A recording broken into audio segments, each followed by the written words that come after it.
Welcome back to The Explainer. So today we're tackling a topic that is just profoundly misunderstood. When a family breaks apart, society tends to look at the fallout and just dismiss it as a messy divorce, right? We instantly picture arguments over custody schedules, maybe some awkward handovers, and your standard co-parenting friction. But what happens when the friction isn't actually just friction? What happens when one parent is actively, systematically dismantling a child's relationship with the other parent? Well, today we're breaking down the mechanics of parental alienation. As you'll see, we're going to unpack how this absolutely isn't just some bitter disagreement, but rather a highly structured, recognizable system of psychological abuse and sabotage. Okay, let's dive into this. Here is the roadmap of the deliberate playbook we'll be analyzing today. We're going to cover the slow erosion, everyday emotional manipulation, the pathogenic hostage dynamic, linguistic brainwashing, and finally, complete structural erasure. Starting right off with Phase 1, the slow erosion. So it's really crucial to understand right from the jump that alienation is incredibly insidious. It's rarely some single explosive event, and it definitely doesn't happen overnight. Instead, it's a calculated, gradual wearing down of that parent-child bond. And because it happens so slowly, it often just hides in plain sight. To an outside observer, or maybe even to a judge or a teacher, it might just look like bad co-parenting or typical administrative friction between two people who just don't like each other anymore.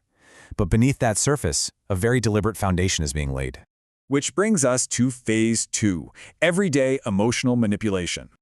Right, so this is where we really start to see the surface-level tactics an alienator uses to build this very specific us versus them alliance.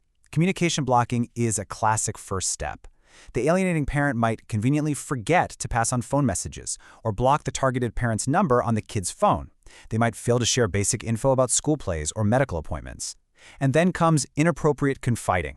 By treating the child like a peer, sharing grown-up grievances about the divorce or the other parent's supposed failures, the alienator effectively forces the child into the role of a protector. And perhaps the most manipulative of all is rewarding rejection. The child gets extra privileges or emotional warmth when they express dislike for the other parent. But what happens if that child actually shows affection for the targeted parent? Well, they're met with coldness or the absolutely crushing wake of the silent treatment. To really understand how these subtle cues create profound fear, just think about a phrase like this: "Call me the second you feel scared at Dad's house." Now, on the surface, that sounds like a deeply concerned, loving parent looking out for their child's safety, doesn't it? But look a little closer. It's actually a dark micro-narrative. The sinister underlying motive here is to plant a seed of anxiety, to implicitly tell the child that the other parent is unsafe. Or, an alienator might act overly emotional and relieved when a child returns from a completely normal weekend visit, hugging them super tightly as if they literally just survived some harrowing ordeal. So this brings us to a really pivotal question.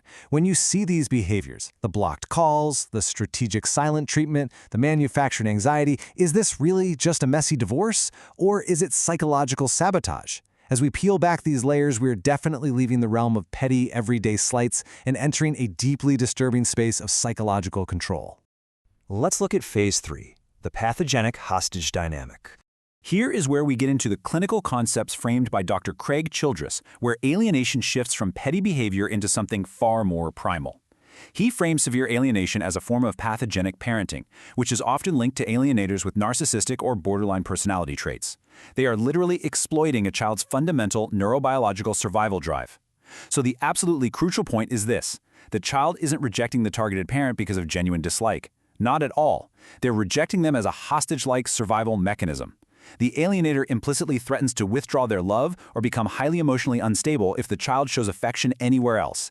The child literally has no choice but to appease this volatile hostage-taker parent just to survive emotionally. This often includes parentification, where the child gets elevated to an adult peer in a cross-generational coalition, completely stripped of their right to just be a kid. And this brilliantly illustrates a really fascinating psychological tactic called projective identification. This is where an alienator projects their own flaws, anxieties, or even their own abusive tendencies directly onto the targeted parent. And over time, they condition the child to believe this projected reality.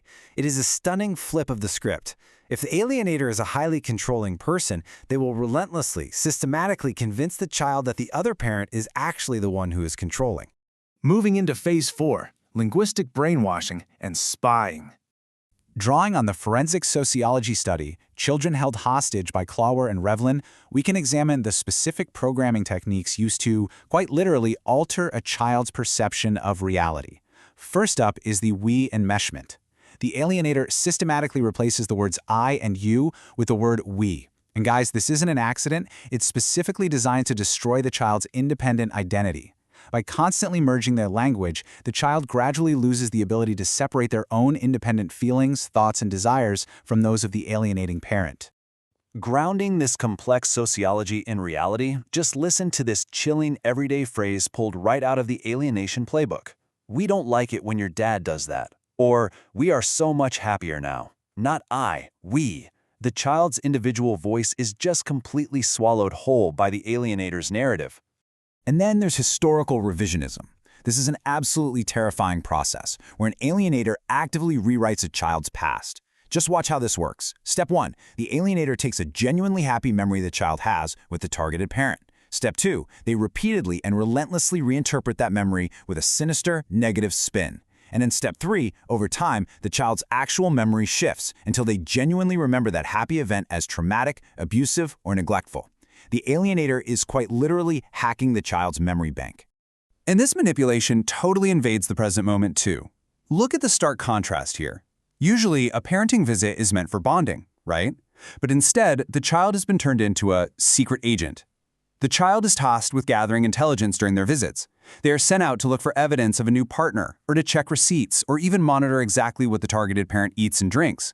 This fundamentally and tragically changes the child's psychological experience.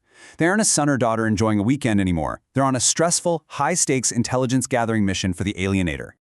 Which brings us to our final phase: complete structural erasure. Beyond the emotional and linguistic manipulation, alienators use logistical control to eliminate the targeted parent entirely from the family hierarchy and the child's daily reality. This happens through medical and academic gatekeeping. And let me tell you, it is overwhelming, it's suffocating, and it is highly effective. The targeted parent is intentionally omitted from school registrations, they're left off medical intake forms, erased from emergency contact lists. Yes, this cuts off critical information, but more importantly, it serves as a bureaucratic weapon.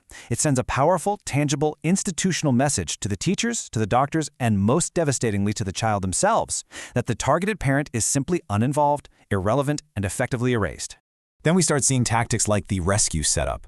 This is where the alienating parent manufactures a crisis just to rescue the child. They might show up completely unannounced during the targeted parent's visitation time, claiming they somehow sensed the child was in danger or needed something urgently. The dark irony here is just staggering.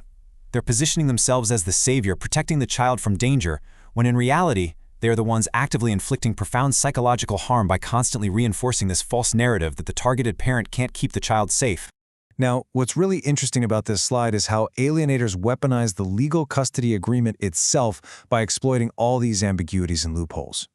They will intentionally schedule highly desirable activities, a trip to a theme park or a best friend's birthday party, specifically during the targeted parent's legal parenting time. This completely traps the targeted parent in an impossible choice. Option A, you say no to the child, force them to miss out on the fun, and you get viewed as the ultimate villain. Or option B, you yield your legally mandated parenting time just to keep the peace. Either way, the alienator wins and the targeted parent's authority is totally undermined. And the final devastating blow is pure identity erasure. The alienator will actually begin referring to the targeted parent only by their first name and demand the child do exactly the same.